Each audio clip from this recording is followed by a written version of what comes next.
American modernism has its origins in the late 19th and early 20th centuries, during which time a series of changes were taking place that would ultimately lead to the transformation of the American way of thinking.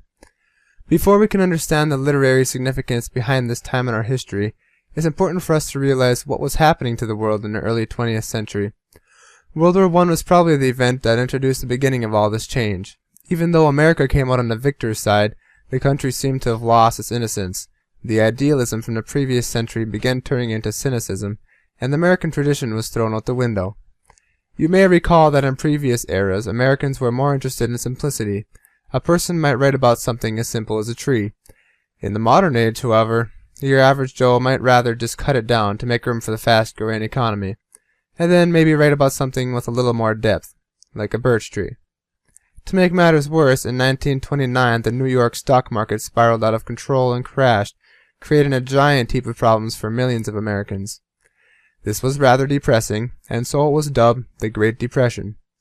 Of course, this depression didn't stop the American men and women who worked hard to make this country what it is today. They pushed through it, and of course, they practiced their literature while they were at it.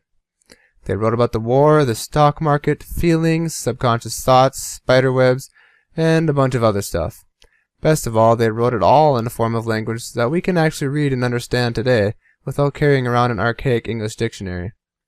Needless to say, the early 19th century was a huge explosion of ideas and technological advancements that rendered the old-fashioned way of thinking, well, old-fashioned.